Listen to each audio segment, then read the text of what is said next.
GMR Jewelry Dasra Diwali Dhamak offer. Flat 50% fee on gold jewelry Andhra and Telangana. September 17th నుండి October 20th వరకు మాత్రమే.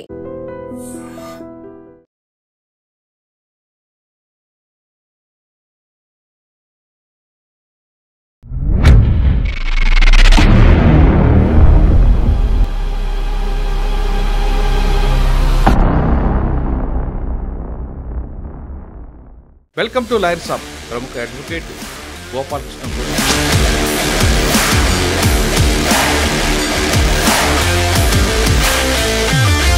సాధారణంగా గంజాయి సేవిస్తూ దొరికితే ఎలాంటి సెక్షన్ పడుతుంది? గంజాయి అమ్మడం తప్పడుతున్నాం, కానీ ఒక్కొక్కసారి కొంతమంది అన్యాయం ఇరిగిపోతుంటారు. వాళ్ళకి మన రిలీఫ్ కావాలంటే ఇప్పుడు గాంజా అన్నది it is defined in the act. Leaves ఆకులు అవి ఉంటే గాంజా కింద రాదు. పంచనామా అది ఇది చేసినప్పుడు ఏం చేస్తారంటే గాంజా సీజ్ చేసాము అంటారు. పంచనామాలో గాంజా అని రాస్తారు, గాంజా సీజ్ చేస్తారు, దాన్ని 2 శాంపుల్స్ డ్రా చేస్తారు, అది కాస్త ల్యాబ్కి పంపిస్తారు. పంచనామాలో లేనిది ఇక్కడ రావడానికి వీల్లేదు. ఫస్ట్లో ఐవో పట్టుకున్నారు ఒక SHO, ఆయనే రిలీజ్ చేయాలంటే ఎన్ని కేజీలు ఉండాలి? మామూలుగా జనరల్గా బెయిలబుల్ నాన్ బెయిలబుల్ అనుకుంటుంది. Small quantities 1 kg, commercial quantities 20 kg. Maximum punishment is 6 months or fine or both. Customs ఇంట్లో బంగారం మనం ఎంత తీసుకురావాలి? ఫస్ట్ ఆఫ్ ఆల్ బంగారం మీరు ఎంత తీసుకొచ్చినా కానీ ఫస్ట్ డిక్లేర్ చేయాలి. మీరు డిక్లేర్ చేసి డబ్బులు ఒకవేళ తీసుకొని వచ్చాం అనుకోండి, పట్టుబడ్డాం, అప్పుడు సెక్షన్స్ ఎలాగొంటే దాంట్లో అదే చెప్పే కదా, either miss declaration, concealment, having possession of all these things, then they can seize it and arrest the person. Above 1 crore ఉంటుంది అనుకోండి, దెన్ ద పనిష్మెంట్.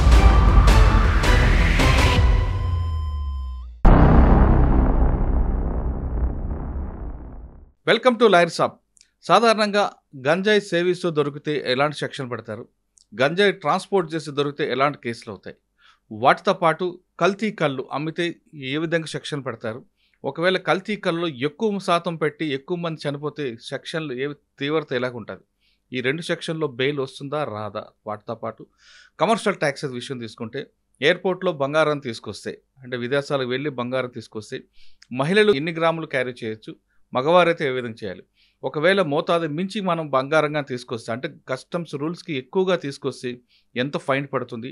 అలాంటి కేసుల్లో మనకి రిలీఫ్ కావాలంటే ఏం చేయాలి? కేవలం బంగారమే కాకుండా ఇంకా విదేశీ వస్తువులు తీసుకొస్తున్నప్పుడు మనం తీసుకోవాల్సిన జాగ్రత్తలు ఏంటి అనే విషయం అంతా మాట్లాడడానికి ప్రముఖ అడ్వకేట్ గోపాలకృష్ణ గోఖలే గారు, పర్టికులర్గా NDPC కస్టమ్స్ యాక్ట్లో ఆయన ఎక్స్పర్ట్. ఆయన అడిగి చాలా విషయాలు తీసుకుంటారు. సార్ నమస్తే అండి. నమస్కారం. గోపాలకృష్ణ గోఖలే గారు, అందరు అడ్వకేట్లు క్రిమినల్, సివిల్ ఇటువంటి కేసుల్లో ఉంటే మీరు మాత్రం ఈ 2 సెక్షన్లకి బాగా పర్ఫెక్ట్ అయిపోయి ఎక్స్పర్ట్ అయిపోయారండి. NDPS ఒకటి, కస్టమ్స్ యాక్ట్. సార్ ఇప్పుడు ఇందాక మనం చెప్తున్నట్లుగా కావాలని కొంతమంది గంజాయి అమ్మడం వేరు, కొంతమంది దానికి అలవాటు పడిపోతారు. ఒకవేళ గంజాయి అదే వ్యాపారంగా తీసుకొని, అదే వృత్తిగా తీసుకొని కొంతమంది హ్యాబిచువల్ అఫెండర్స్ ఉంటారు. వాళ్ళు కాకుండా కొత్తగా గంజాయి ఏదో డబ్బులు కాసిపడి సప్లై చేసి తెలుసో తెలియజేస్తే వాళ్ళ కేసులు పట్టుబడితే వాళ్ళకి బెయిల్ రావాలంటే ఏం చేయాలి? నెంబర్ 1. నెంబర్ 2, హ్యాబిచువల్ అఫెండర్కి అయితే మనం కాపాడమని చెప్పడం లేదు, కానీ వాళ్ళ మీద కొంతమంది పోలీసులు కావాలని PD యాక్ట్ పెడుతుంటారు. ఆ PD యాక్ట్ పెట్టినప్పుడు ఏ విధంగా బయట రావాలి? నెంబర్ 3, కల్తీ కళ్ళు అమ్మడం ఎంత నేరమో తీసుకోవడం కూడా ఇంచుమించు అదే, తెలుసో తెలియక తీసుకుంటారు. కల్తీ కళ్ళు ఆల్ఫాజోలం అనేది కొంతమంది కావాలని కలుపుతారు, కొంతమంది తెలియక కలుపుతారు. 2 రకాలు కనిపిస్తుంటాయి. ఒకవేళ కల్తీ కళ్ళు ఆల్ఫాజోలం అమ్ముతున్నట్లు కానీ దొరికితే, కేసు అయితే వాళ్ళకి బెయిల్ రావాలంటే ఏం చేయాలి? ఈ 3 ప్రశ్నలకు సమాధానం చెప్పే ముందు గోపాలకృష్ణ గోఖలే గారి ఫ్యామిలీ, ఆయన ఇంత జర్నీ తీసుకురావడానికి మీ ఫ్యామిలీలో కొంతమంది వ్యక్తుల యొక్క సహకారంతో ఈ స్థాయికి వచ్చారని తెలుస్తుంది. వాళ్ళు ఎవరో చెప్పండి. అది నేను లాస్ట్ ఎపిసోడ్లో నేను చెప్పడం జరిగింది. నేను గవర్నమెంట్ సర్వీస్లో ఏదో వెరీ షార్ట్ టైం పనిచేసి then I came into this profession. First కొన్ని రోజులు CA చేసి దాని తర్వాత వదిలిపెట్టేసి లా చేశాను. with a humble family background. But humble background with so many family members. I lost my father at very young age when I was 7-year-old. So 7 members, 8 members in the 9 members in the family. That is four sisters and 5 brothers. Villandarni, my eldest brother, he was then, when my father passed away, he was 20-year-old. Then he raised all the family. Without no property was left to my father. So my brother అంతా మా brother ఇప్పుడు యుఎస్లో ఉన్నారు. ఆయన ఈ took the whole responsibility and he gave very decent education to all brothers, and he మంచి మా sisters అందరికి very decent matches. Like that మా సిస్టర్లా కానీ మా బ్రదర్ కానీ వీళ్ళు మాకు ఏ కష్టం, అసలు జీవితంలో ఏ కష్టం లేకుండా పెంచారు, ఇచ్చేస్తున్నా. మేము ఎప్పుడు కష్టపడ్డామని నేను ఎప్పుడు చెప్పాను. చిన్నప్పటి నుంచి కష్టపడి పెరిగాము, ఆ మాటలు నాకు రావు. సార్ ఆయనకి 20 సంవత్సరాలు అప్పుడే నాన్నగారు కోల్పోయారు అంటారు కదా, కానీ ఇంత బాధ్యత ఆయన భుజం మీద ఎలా పోసింది? ఆయన చదువుకుంటూ నైట్ షిఫ్ట్ చేస్తూ. ఏం జాబ్ చేసేవారు ఆయన? when my father passed away, he was in BCom first year.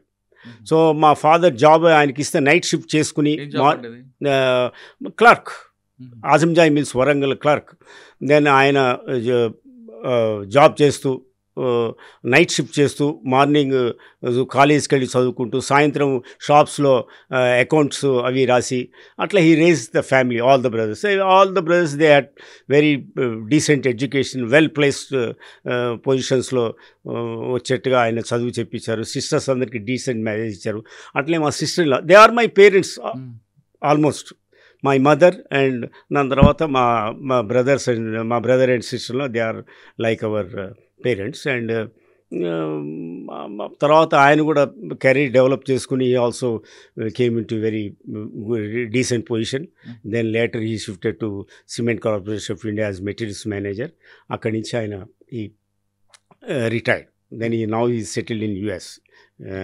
Like that after marriage తర్వాత కూడా నేను ప్రాక్టీస్ స్టార్ట్ చేసినప్పుడు బిగినింగ్లో ఏమి ఉండదు కదా. So but my wife came from affluent family. But though she came from affluent family, she never complaint. మందంతా beginning అంతా ఉంటుంది కదా, షీ నెవర్ కంప్లైంట్. అండ్ ఏది ఇది కావాలని కానీ అది కావాలని కానీ she never use to ask anything for anything. She wonderfully cooperated. And that's why I say, అందరికి నేను చెప్తుంటాను, నేను పుట్టుకతోనే అదృష్టవంతులు అని చెప్తాను. ఎందుకంటే ఏమీ కష్టం లేకుండా పెరిగాం. మ్యారేజ్ అయిన తర్వాత మంచి వైఫ్ అండ్ మంచి పిల్లలు. ఇన్ఫ్యాక్ట్ మా ఇద్దరు పిల్లల్ని మా వైఫే రైజ్ చేసింది. They are wonderful kids. Both the kids are wonderful kids. They are settled in US. చిన్నప్పుడే మేము వెళ్ళిపోయాం కదా, ఆమె పెంచి వాళ్ళని 2 డైమండ్స్ లాగా తయారు చేసింది. అందుకనే మొన్న మా ఫ్రెండ్ సుధీర్ అని మీ మీడియాలోనే పనిచేస్తారు, మొన్న ఏదో యూఎస్కి వెళ్తుంటే కొన్ని తీసుకెళ్ళి ఇచ్చాడు. Then after he met her, నువ్వు చెప్పింది చాలా తక్కువ ఆవిడ గురించి అన్నాడు. She so generous, so kind. And అదే చెప్తున్నా కదా, అంత అఫ్లుయెంట్ ఫ్యామిలీ నుంచి వచ్చి మా దగ్గర అడ్జస్ట్ అయిపోయి never complaint. She adjust so much like that. అట్లా కూడా మా ఇన్లాస్ కూడా టాసిట్గా they came forward to give support. But I did not take any support, but they used to like me very much. My father-in-law or mother-in-law, they also మంచి moral support బాగా ఉండేది. అట్లా అంటే మీ సక్సెస్కి మీ కుటుంబ సభ్యులే. my brother and sister-in-law, then my wife, ముగ్గురు. And దాని తర్వాత ఇండైరెక్ట్గా మా ఇన్లాస్ కూడా కొంచెం సపోర్ట్ చేశారు. అట్లా అంటే ఈ రేంజ్ రావడానికి వాళ్ళ కారణం కాబట్టి మీరు స్థాయికి వచ్చారు. డెఫినెట్గా ఇప్పుడు డెఫినెట్గా వాళ్ళ ఇది లేకపోతే మనం I would not have been in this position. అంటే ప్రొఫెషన్ మీరు అంత ఎంజాయ్ చేయడానికి కారణం వాళ్ళు. ఎస్, ప్రొఫెషన్లో కూడా ఎట్లా ఉంటుందంటే బడ్డింగ్ స్టేజ్లో చాలా ఒడుదుడుకులు ఉంటాయి. అవన్నీ అసలు ఇంట్లో ఎటువంటి ఇది లేకుండా చాలా హ్యాపీగా ఇదైపోయింది. ఓకే సార్, ప్రొఫెషన్ ఎంజాయ్ చేస్తున్నారు మీరు. గంజాయి అమ్మడం, సేవించడం తప్పడని నేను తప్పడుతున్నా, కానీ ఒక్కొక్కసారి కొంతమంది అన్యాయం ఇరిగిపోతుంటారు. వాళ్ళకి మళ్ళీ రిలీఫ్ కావాలంటే ఏం చేయాలి? మీకు ఇందాక అడిగినట్టుగా చెప్పు. ఇప్పుడు గాంజా అన్నది it is defined in the act. What is ganja అన్నది సింప్లీ లీవ్స్, ఆకులు అవి ఉంటే గాంజా కింద రాదు. Flowering and fruiting tops compulsory ఉండాలి. First point. చాలామంది ఏంటంటే పోలీసులు ఏం చేస్తారంటే ఈ కేసులు పెట్టినప్పుడు అది ఇగ్నోర్ చేస్తుంటారు. వాళ్ళు పంచనామా అది ఇది చేసినప్పుడు ఏం చేస్తారంటే గాంజా సీజ్ చేసాము అంటారు. ఓకే, వాళ్ళు మొత్తం గాంజా సీజ్, దాంట్లో గాంజా గాంజా గాంజా అని చెప్పి పంచనామాలో గాంజా అని రాస్తారు. గాంజా సీజ్ చేస్తారు, దాన్ని 2 శాంపుల్స్ డ్రా చేస్తారు, అది కాస్త ల్యాబ్కి పంపిస్తారు. ల్యాబ్లో వాడు ఏం చేస్తారంటే వాళ్ళు chemical analyst received so and so packet which contained substance with flowering and fruiting tops అని యాడ్ చేస్తాడు. అని నీకు పంచనామాలో రాసిన దాంట్లో వాళ్ళు లేనప్పుడు how can you add it? So therefore Supreme Court said నీకు పంచనామాలో లేనిది ఇక్కడ రావడానికి వీల్లేదు. You should reflect whatever that is mentioned in the panchanama. So పంచనామాలో లేనిది ఇక్కడ వస్తే ఇట్ ఈస్ నాట్ వ్యాలిడ్. ఎందుకంటే వాళ్ళు యాడ్ చేస్తారు అంటే వీళ్ళు రాయరు అట్లా. రాయకపోతే దాన్ని వాళ్ళంతా టెక్నికల్గా అన్ని కేసులు చేస్తుంటారు కదా, వాళ్ళకి తెలుసు కదా గాంజా అంటే ఏంటి, యాక్ట్లో ఏముంది, ఫ్లవరింగ్ అండ్ ఫ్రూటింగ్ టాప్స్ అని ఉంది కదా, అందుకని అది యాడ్ చేస్తారు. ఇప్పుడు లేదులేండి, ఇప్పుడు కొంచెం కోర్టులో అన్ని జడ్జిమెంట్స్ అవి ఇచ్చిన తర్వాత ఇది అవుతున్నారు. First point. సెకండ్, గాంజా అనగానే ఫస్ట్ మనం చూడాల్సిన షెడ్యూల్లో అసలు ఇది ఏ ఐటము, అసలు ఇది నార్కోటిక్ అండ్ సైకోట్రాపిక్ సబ్స్టెన్సెస్ యాక్ట్లో షెడ్యూల్లో ఉందా లేదా అది చూసుకోవాలి. గాంజా ఉంటే పట్టుకున్న క్వాంటిటీ ఎంత, that matters a lot, because that decides the quantum of punishment and that decides whether bail has to be granted or not. అది డిసైడ్ చేస్తుంది. 37 మీకు లాస్ట్ టైం చెప్పాను. 37 అంటే express statutory power for grant of bail. Court has discretion to grant bail. Court bailable, non bailable అంటే అంటే bail లేదని అర్థం కాదు. బెయిలబుల్ అంటే the arresting officer should release him on bail immediately if he is ready to furnish sureties. That is called bailable. Non-bailable ante he cannot grant bail. Only court has to grant bail and court has discretion to grant bail. Okay, that is first లో io పట్టుకున్నారు అనుకుంటా, ఒక SHO ఆయనే release చేయాలంటే ఎన్ని కేజీలు ఉండాలి అది చెప్తున్నాను నేను. దానికే మామూలుగా జనరల్గా బెయిలబుల్, నాన్ బెయిలబుల్ అని ఉంటుంది. ఈ ఎన్డీపీఎస్ యాక్ట్లో 37 సెక్షన్ కింద even court has no discretion to grant bail if the offences are falling under certain sections, section 19, section 24, section 27 capital A, then offences involving into commercial quantity, that is embezzlement of crop, external dealing in narcotics and psychotropic substances, and financing drug trafficking, and offences involving commercial quantity.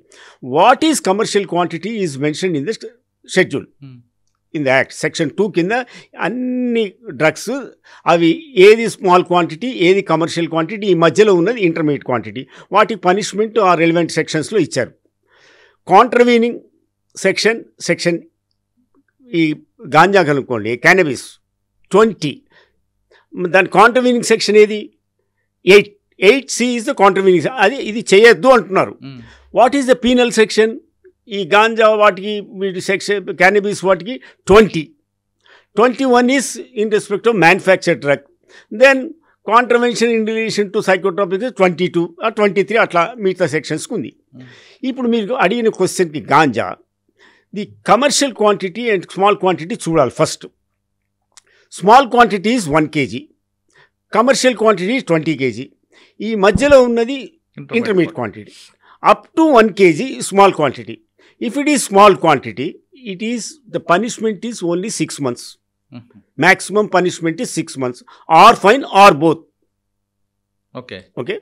Then more than 1 kg, less than 20 kg, intermediate quantity, up to 10 years.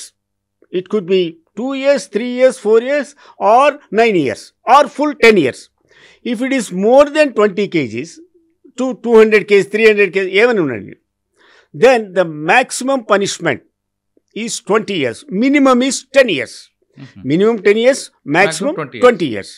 Now, bail వస్తుందా రాదా? This is the question. First, let us deal with cannabis, ganja. Then we'll go to alprazolam. ఈ first quantity, if it is commercial quantity, the court has no discretion to grant bail. Okay. There is a statutory bar for grant of bail. Bail, there is no bail under the act. Commercial quantity. Commercial quantity. ఎంత commercial quantity? 20 kgs. 20 kgs కన్నా ఎక్కువ ఉంటే there is no bail. Unless the court feels that he is not guilty of an offence. ఎప్పుడు guilty of an అది ఎప్పుడు అవుతుంది? ఉట్టిగా ఏమీ లేకుండా కేసు పెడతాను అనుకోండి, అదొకటి. Next, there are certain mandatory provisions under the act. కొన్ని దాంట్లో police when they have any investigate against the enforcement, law enforcement agency registers a books a case, certain provisions which they have to follow. For example 41, 42, 50, there are certain sections, 55. ఇదేంటంటే any officer who gets the information, immediately ఎక్కడో అక్కడ అవుతుంది, అక్కడి నుంచి పలానా టైంలో పలానా truck వెళ్తుంది, he gets some intelligence. Then he has to take down the information into writing. That information in writing shall be sent to his immediate superior officer within 72 hours, which are mandatory. ఏదో information వచ్చింది కదా అని ఇమీడియట్గా వెళ్ళిపోయి అక్కడ పట్టుకుంటే there is a breach of that provision, then the case is gone. అయ్యో. The entire trial is vitiated if there is a breach of any mandatory provision. 41, 42. Taken down the information into writing is important, and informing it to his superior officer, another important. 41 is empowered officer. The act itself gives them power. The empowered officer ante enti? The gazette officer. Then 42, authorized officer అంటే sub inspector cadre officer. ఈ sub inspector officer cadre during day time, he also, if he gets information, he can go without anybody's authorization during daytime, from sunrise to sunset. During daytime, if he has information that so and so narcotic drug trafficking is being done, he can straight away go and seize, arrest, etc., etc., etc. But before going there, if he has prior information, he has to take down the information in writing, which is very, very, very important. The purpose, the underlying policy for that, ఆ provision ఎందుకు పెట్టారంటే, ఎవరిని పడితే innocent పర్సన్స్ని implicate చేయకూడదు. ఎందుకంటే, and he is informing that information to his superior officer within 72 hours. Take down the information writing, then you go there. ఎందుకంటే ఎవరిని పడితే వాటికి ఇన్ఫర్మేషన్ ఉంది ఇక్కడ, he will go there and మిగతా ఫార్మాలిటీస్ ప్రూవ్ చేస్తారు. Suppose if 42 officer, not gazetted officer అంటే empowered officer, ఈ 42 ఆఫీసర్ నైట్లో వెళ్తాడు అనుకోండి, if he gets information private ప్రెమిసెస్లో పోవాలనుకోండి, then he has to take an authorization from he superior officer. Only ఆథరైజేషన్తోనే పోవాలి. Without authorization after sunset and before sunrise, he has to go only with such authorization. Without authorization, if he goes there, enthayna seize chesukonandi, everything is waste. It vitiates whatever that is seized, and whatever trial is conducted in pursuance of that seizure or this arrest, that is vitiated. That is one thing. Then section 50, if a person has to be searched, ఇప్పుడు ఎవరైనా దొరుకుతుంది అనుకోండి, వాళ్ళు పట్టుకుంటాడు, road మీద దొరుకుతాడు, వాడి జేబులోనో ఎంతో ఉంటుంది, అరే we want to search him అంటాడు అనుకోండి, అండ్ బిఫోర్ ఎ పర్సన్ ఈ search, he has to be apprised of his right to be search before a magistrate or a guest officer. Guest officer అంటే ఎవరు? ఈ ఇన్వెస్టిగేటింగ్ టీంలో ఉన్నటువంటి officer. చాలా కేసులు ఎట్లా ఇది అవుతుంటాయంటే, మేము గెస్ట్ ఆఫీసర్ కదా, ఒక 3-4 ఆఫీసర్ ఉంటాడు అనుకోండి, మా దగ్గర ఒక ఆఫీసర్ ఉన్నాడు, దెన్ అడిగాము, and you have to apprise him. వాడికి చెప్పాలి రైట్, నీకు రైట్ ఉంది to be search of your person before a guest officer or a magistrate. ఎవరి దగ్గర నేను తీసుకెళ్ళమంటావు చెప్పు అంటే, మీరు గెస్ట్ ఆఫీసర్ దగ్గరే చేయండి అని అంటారు. అది రైటింగ్లో తీసుకుంటారు వాళ్ళు.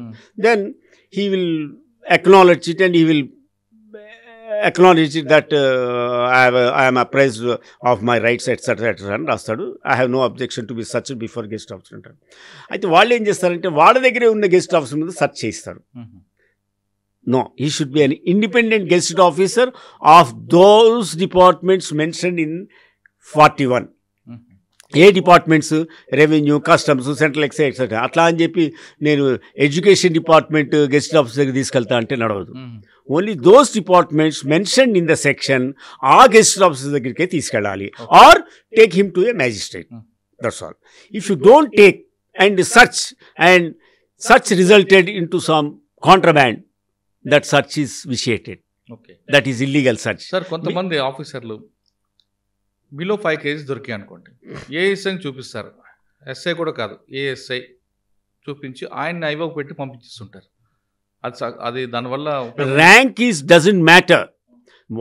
యాక్ట్లో ఏం చెప్తారంటే above the rank of peon or constable, above the rank అంటే head constable to sub inspector ఎవరైనా ఉండొచ్చు, ఆర్ ఈవెన్ ఇన్స్పెక్టర్ ఉండొచ్చు. But the only the requirement is 41 is empowered officer.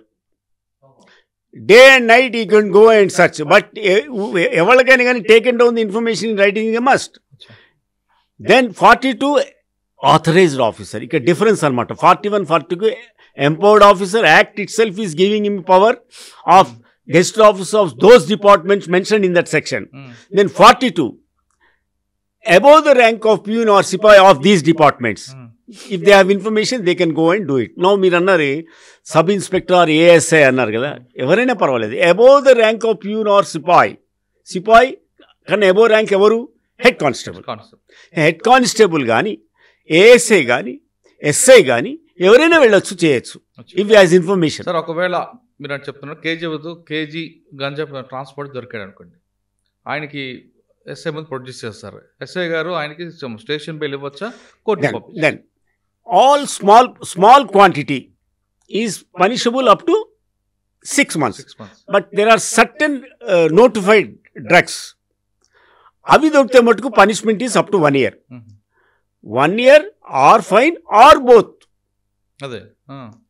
కానీ మళ్ళా ఇంటర్మీడియట్ క్వాంటిటీకి కమర్షియల్ క్వాంటిటీ అట్టలేదు. ఆర్ ఫైన్ ఆర్ బోత్ కాదు, up to 10 years and fine or both. అట్లా ఉంటుంది. ఇక్కడ మీరు చెప్పిన దాంట్లో if ASI SI whoever it is, when a person is arrested for contravention of the provisions of the act, say for example 20, contravention in relation to cannabis, the cannabis subsection A, in respect of that a small quantity, then cannabis of small quantity attracts only 6 months. If it is 6 months, it is a bailable offence. The person who is arresting should explain him of his right. It is a bailable offence. You have right to be released on bail, provided you are ready to furnish surety. He should be apprised of that right. Sir, మీరు ఫస్ట్లో చెప్పారు గాంజాకి flowers ఉండాలని. ఇప్పుడు కొన్ని flowering and fruiting topping ఉండాలి. కానీ ఇప్పుడు దొరుకుతున్న గాంజాకి అవన్నీ దొరకవు. అది ఎప్పుడో దొరికింది, డంప్ చేస్తారు, తర్వాత దాన్ని ప్యాక్ చేసేసరికి అదంతా ఒక స్టేజ్కి వస్తారు. అది first of all when you are seizing it, పంచనామా అవుతున్నప్పుడు punch witness should explain that this contraband is having so and so flowering and fruiting tops అని ఉంటేనే ganja, otherwise it is not ganja. మీరు 2000 కిలోలు పట్టుకోండి, if it is not there it is not ganja. మరి చాలా మంది అవి లేకుండా దొరుకుతాయి కదండి. ఉంటాయి, కంపల్సరీ ఉంటాయి. అది లేకుండా దొరికితే ఇట్ ఈస్ నాట్ గంజా. శీలావతి అని ఒక బ్రాండ్, దానికి మీరు చెప్పినట్లుగానే ఫ్రూట్స్ ఉంటాయి, ఫ్లవర్స్ వస్తాయి. ఓకే, దానికి మీరు అన్నట్లుగా దొరికింది అనుకోండి, ఖచ్చితంగా గాంజా చేస్తారు. కానీ ఆ శీలావతి అనేది ఏఓబి వరకే పరిమితం, అంటే ఆంధ్ర ఒరిస్సా బార్డర్లోనే దాని క్రాప్ ఉంటుంది. కానీ వేరే స్టేట్లో ఉన్న గాంజాకి అవే ఉండవు, వేరే బ్రాండ్ ఉంటుంది. వేరే స్టేట్కి అయితే గాంజా డెఫినేషన్ ఇది, అంటే బ్రాండ్ బట్టి కాదు ఇప్పుడు వేరే ఈ స్టేట్కి అయితే గాంజా డెఫినేషన్ ఇది, ఈ స్టేట్కి అయితే గాంజా డెఫినేషన్ ఇది అని లేదు. గాంజా definition whatever is there in the NDPS act it should be there exactly like that. మీరు అక్కడ శీలావతి లేకపోతే Asheelavathi it doesn't matter. Right. Second, గాంజాలో కూడా గ్రేడ్ 1, గ్రేడ్ 2, గ్రేడ్ 3 3 రకాలు డివైడ్ చేస్తారు. ఏది దొరికినా ఒకటే సెక్షన్, గ్రేడ్ బట్టి మారుతుంటుంది. సంబంధం లేదు. దాంట్లో మేల్ ట్రీ ఫీమేల్ ట్రీ అనుకొని ఉంటే టీహెచ్సి టెట్రాహైడ్రో కెనబిడాల్ అని ఉంటుంది. టీహెచ్సి పర్సంటేజ్ బట్టి అనమాట. ఎంత పర్సంటేజ్ ఉన్నది లెక్క కాదు, దాని గ్రేడింగ్ బట్టి ఆ టీహెచ్సి పర్సంటేజ్ పెరుగుతుంది, దాని యొక్క పవర్ ఉంటుంది. మీకు ganja leaf flowering and fruiting tops sufficient, మీకు ఎంత పర్సెంటేజ్ ఉంది, అంతుందా ఇంతుందా తక్కువ ఉందా ఎక్కువ ఉందా డజంట్ మ్యాటర్. ఒకవేళ చెప్తున్న ఫ్రూట్ కానీ ఫ్లవర్ కానీ లేకుండా దొరికింది అనుకోండి, ఏం పవర్ లేకుండా దొరికింది అనుకోండి, ఫ్లవరింగ్ అండ్ ఫ్రూటింగ్ టాప్స్ ఉందా, దెన్ మీరు ఆ పవర్ ఉందా లేదా అన్నది దెన్ కెమికల్ ఎగ్జామ్ పంపిస్తారు కదా, then he will examine it and say that it is ganja అని అంటాడు. There it lies, it is very important. Ganja I received a sample of 20 grams or 40 grams having flowering and fruiting tops with leaves, dried leaves and rasta description. And after examining, I tested by this form, ఆ test ఈ method చేశాను, then it found to be ganja అంటాడు. That's where we have to cross-examine. It all depends on the cross-examination of the defense counsel. Whether ganjalo there are several types of ganjas. కొన్నిట్లలో మీకు THC అది ఉండనే ఉండదు, కొన్నిట్లలో cannabidiol ఉండనే ఉండదు. Ganja it may be ganja but THC ఉందా? If THC is not there though it is ganja, when cannabidiol is not there then it is not ganja. Then we have to cross-examine what type of test you have done it, where is any contemporaneous documents you have maintained while testing it, what type of test you have done it. And ఆ test కూడా ఎప్పుడో old type test ఉండకూడదు, అది UN recognised కొన్ని టెస్ట్లు ఇచ్చింది, దాని ప్రకారం ఉండాలి. First point. సెకండ్ పాయింట్, ఉట్టిగా గాంజా అని రాస్తే సరిపోదు, దాంట్లో పర్సంటేజ్ కెనబిడాల్ ఆ టీహెచ్సి ఉండాలి. టీహెచ్సి లేకపోతే it is no use. That's where we have to cross. చాలామంది 90% ఆఫ్ కేసెస్లో అసలు ఈ ఆస్పెక్ట్స్ క్రాస్ ఎగ్జామినేషన్ జరగట్లేదని నా అభిప్రాయం. Most important, he is a crucial witness, he has to be thoroughly cross examined. And that is వాళ్ళు కూడా చాలా with very carelessness they are giving that kind of chemical analyst report. That is not right in my view. That చాలా క్లియర్గా ఇవ్వాలి. అసలు ఏం test చేశారు, ఏ టైప్ ఆఫ్ టెస్ట్ చేశారు, which is recognised test under UN charter కింద అది రికగ్నైజ్డ్ టెస్ట్ అవునా కదా. దెన్ ఆ టెస్ట్లో ఆ టీహెచ్సి బయటపడ్డదా లేదా, నువ్వు అసలు ఏమేమి టెస్ట్ చేసావు, అసలు కంటెంపరీ డాక్యుమెంట్, అవన్నీ మోస్ట్ ఇంపార్టెంట్. అది అడగట్లేదు. నువ్వు ఇంత పట్టుకున్న అంతా చేసావు కానీ దాంట్లో పనికిరాంది అయితే కాగితం అయితే ఒక మందార ఆకు, అది గాంజా ఆకైనా మందార ఆకు లెక్కనే. మందార ఆకు దాన్ని తీసుకుని గాంజా అని చెప్పి 10 ఏళ్ళు శిక్ష వేస్తారా? This is what is being done in most of the cases. సరే, ఇంటర్మీడియట్ క్వాలిటీ కానీ లేదా కమర్షియల్ క్వాంటిటీ దొరికారనుకోండి, వాళ్ళకు బెయిల్ ఎప్పుడు చేయాలంటే ఎప్పుడులోకి చేయాలి? Then intermediate quantity 36 capital A is there in under NDPS Act. 36 capital A subsection 4. మామూలుగా ఏంటంటే ఛార్జ్ షీట్ ఎప్పుడు ఫైల్ చేస్తాం మనం? అప్ టు 10 years ఉన్న వాటికి within 60 days charge sheet file చేయాలి. అబౌట్ 10 years పనిష్మెంట్ ఉన్న వాటికి 90 daysలో ఛార్జ్ షీట్ ఫైల్ చేయాలి. This is the law. If you don't file charge sheet for either 60 days or 90 days, there is a default bail antar, default statutory bail. Then 90 or 60th day or 90th day, whatever it is, he has to be released. Supreme Court further went and said that the accused should be informed of his right. You have right, a statutory bail right undi neeku, you can be released. Adi inform cheyali. Okay. Court has to inform. ఎందుకంటే court 15 రోజులకి under section 309 of CrPC they keep on extending the judicial remand 14 days for every 14 days. Then in such cases, if the charge sheet is not filed, suppose intermediate quantity undi, how much is the punishment? Meetone cheppistaru 10 years. 10 years. Within how many days one has to file charge sheet under 167 of CRPC? 60 days. 60 days. Now he doesn't file charge sheet. 61 days bail. Is he not entitled for statutory bail? Correct. He is entitled. Should he not be apprised of his right? Should he not be informed of his right? He have right to be released on bail. Immediately, that day if the charge sheet is not filed, he has to be released. 61 days కి ఇచ్చేస్తారు. Immediate. Sir ఒకవేళ 60 days లోనే bail charge sheet వేశారు అనుకోండి. 60 days లో charge sheet వేస్తే this is not applicable.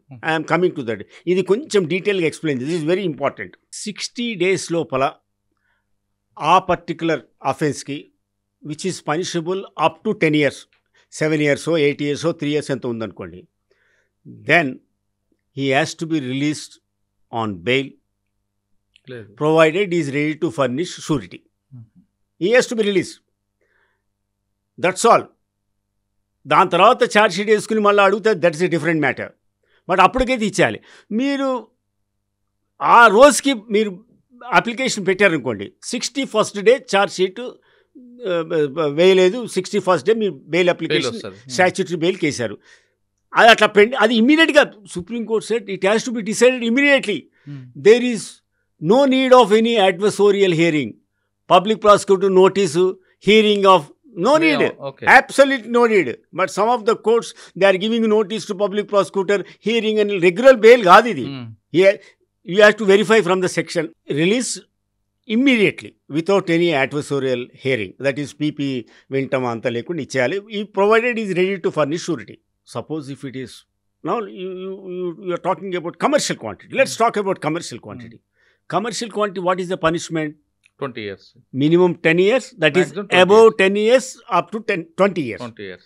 Then how many days charge sheet? 90 days. No. ఇక్కడ 36 capital ఏలో ఏమన్నారంటే, వేరెవర్ 90 days ఉందో you must read it as 180 days. ఓహో. అంటే if it is commercial quantity or ఇందాక చెప్పగా 37లో కొన్ని సెక్షన్లో బెయిల్ లేదని, that is section 19 embezzlement of crop, 24 external dealing in narcotic drugs and psychotropic substance, it's 27A financing for drug trafficking and offences involving ఈ 3 సెక్షన్లు ప్లస్ కమర్షియల్ క్వాంటిటీ ఉంటే maximum punishment ఎంత 20 years, minimum punishment is 10 years. ఈ 3 సెక్షన్లు ఇవి ఉన్నప్పుడు the time limit for filing charge sheet is 180 days. 180 days.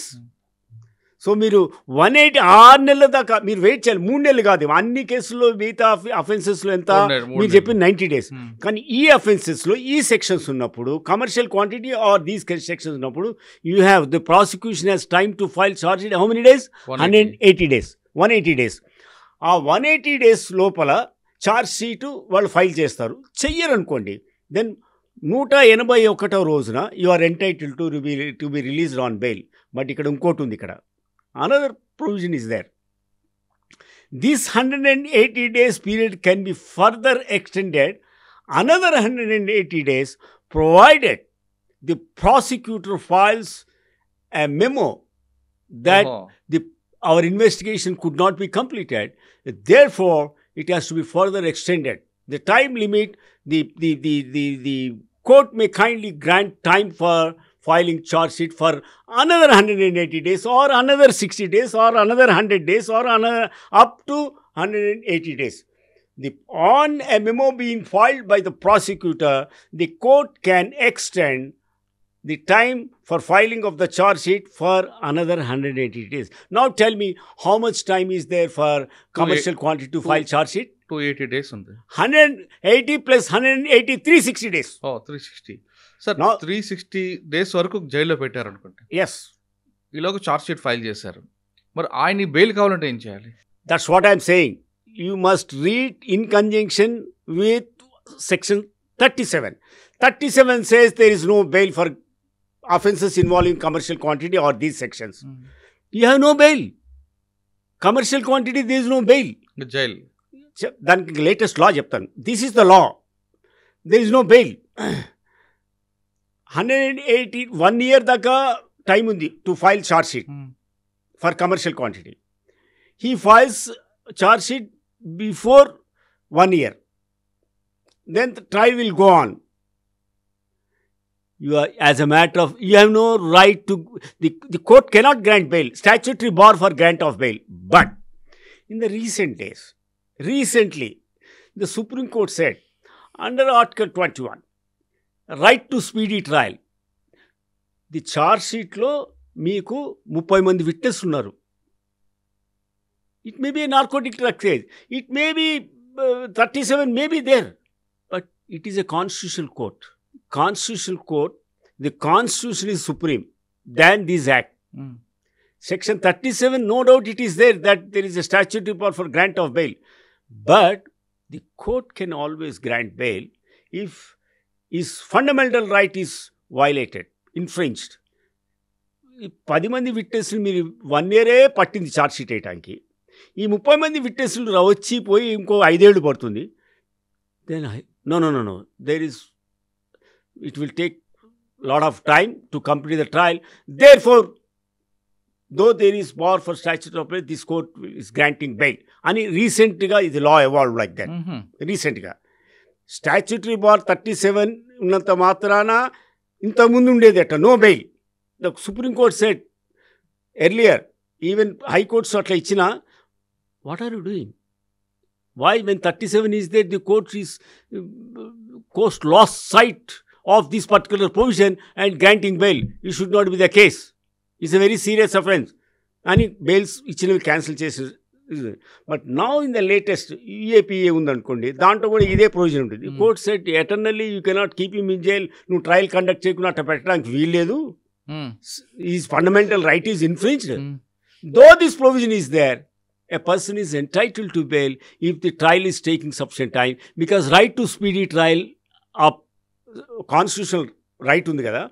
Therefore, a person can be released on bail despite this statutory bar because of the constitutional right to speedy trial. ఇది గాంజా కేసులో. ఇంకా alpha జలం intermediate court కాదు, కమర్షియల్లో దొరికినప్పుడు ఆయన ఎప్పుడు బెయిల్కి apply చేయాలి? Same principle. గాంజా మీరు 37 అంటే commercial quantity of narcotics or psychotropic substances. That's all. ఇప్పుడు 60 days అయిందండి. 60 days కాదు, 60 days. 60 days అంటే alprazolam less than commercial quantity. Less than commercial quantity కాబట్టి అప్ టు 10 years కాబట్టి 37 ఈజ్ నాట్ అప్లికబుల్. కానీ అందులో ఛార్జ్ షీట్ వేశారు, ఛార్జ్ షీట్ వేశారు, కానీ బెయిల్ రావాలంటే ఏం చేయాలి? ఈ court discretion. You satisfy the, అంటే alprazolam intermediate quantity not commercial quantity, bail రాదు అని ఏం లేదు. ఛార్జ్ షీట్ వేయకముందైనా వస్తుంది. మీరు కోర్టుని కన్విన్స్ చేయి, ఇది వైలేట్ చేశారు, ఇది ఉంది, or is not going anywhere, he will attend to the trial. Intermediate quantity, commercial క్వాంటిటీకి అయితే ఇదే same principle. The supreme court has granted bail in so and so cases, and it is almost 180 days is over, and they have not either they have not filed charge sheet, you are entitled for statutory bail. 180 days లోపల charge sheet వేసినా కానీ ఇప్పుడు no police people వాళ్ళందరికీ మెమోలు ఇస్తున్నారు charge sheet వేయకపోతే, అందుకని వాళ్ళు charge sheet వేస్తున్నారు. సో ఛార్జ్ షీట్ వేసినా కానీ you have to convince the court that trial will take so many months. So why should be incarcerated in jail unnecessarily? He should have fair chance, fair trial should be conducted. So he should have fair chance, and he can be released because his fundamental right. He cannot be eternally. Say, person is not a convict, he is only an accused. Until he is proved, he is not a convict kada. The case inka trial nadavali. So therefore, ee ground kinda now courts are granting bail. Even though it is commercial quantity, under article 21 right to speedy trial కింద he can be released on bail. అచ్చా, okay. ఇక మనం either it is alprazolam or it can be any drug or any narcotic drug or psychotropic substance of commercial quantity. అచ్చా, next మనం commercial ట్యాక్స్కి వెళ్దాం. ఆ customs ఇంట్లో బంగారం మనం ఎంత తీసుకురావాలి, ఎంత తీసుకొస్తే కేసు అవుతుంది, ఒకవేళ కేసు అయితే మనం ఏ విధంగా దాని రిలీఫ్ బయట రావాలి? ఫస్ట్ ఆఫ్ ఆల్ బంగారం మీరు ఎంత తీసుకొచ్చినా కానీ, నేను చెప్పే కదా స్మగ్లింగ్ డెఫినేషన్స్ చెప్పాను. మీరు బంగారం తీసుకుని there should be declaration. First declare చేయాలి. మీరు డిక్లేర్ చేసి డబ్బులు సెక్షన్ 77 కింద డిక్లరేషన్ షుడ్ బి దేర్. నా మీరు డిక్లేర్ చేస్తారు, డబ్బులు ఉండవు, దెన్ యూ కెన్ సే నేను వెళ్ళేటప్పుడు రీఎక్స్పోర్ట్ అని చెప్పి తీసుకెళ్ళిపోవచ్చు. అదొకటి. దెన్ సపోజ్ మీరు ఒక 100 కిలోల బంగారం తీసుకొచ్చి నేను తీసుకెళ్ళిపోతాను, డబ్బులు కట్టాలి. First of all you are not suppose to bring in commercial quantity. ఈ కమర్షియల్ పర్పస్ కోసం తీసుకొస్తే you are not suppose to bring it. అటువంటిప్పుడు వాళ్ళు దే విల్ సీజ్ ఇట్, ఆ గోల్డ్. మీరు తెలియకుండా ఒక బిస్కెట్ ఏదో తెచ్చుకుంటారు, లేకపోతే అమెరికా నుంచి ఇప్పుడు ఇక్కడ పెళ్ళిళ్ళు అని చెప్పి నగలు తీసుకొస్తారు అనుకోండి, they must declare it and get it endorse in their passport that we're going to take it back while going back అని చెప్పి రాయించుకోవచ్చు. అదొకటి. But you must declare anything, whatever you bring it, declaration is important. నేను మీకు ఇంతకుముందు చెప్పా definition, action or inaction in relation to good, rendering goods liable for confiscation either under section 111 or 113, that is while importing or while exporting. So therefore మీరు ఏది తీసుకొచ్చినా for declaration చేయాలి. ఎంత తీసుకురావచ్చు అంటే ఫస్ట్ ఆఫ్ ఆల్ మీరు బంగారం తీసుకురాకూడదు. It is a restricted item. First మీరు 6 months పీరియడ్ ఉంటే మీకు there is a notification in the government. మీరు 6 months కంటిన్యూస్ పీరియడ్ ఉండాలి. మళ్ళీ అట్లా అయితే 1 year 6 months ఉంటే మీరు 1 kg గోల్డ్ తీసుకోవచ్చు.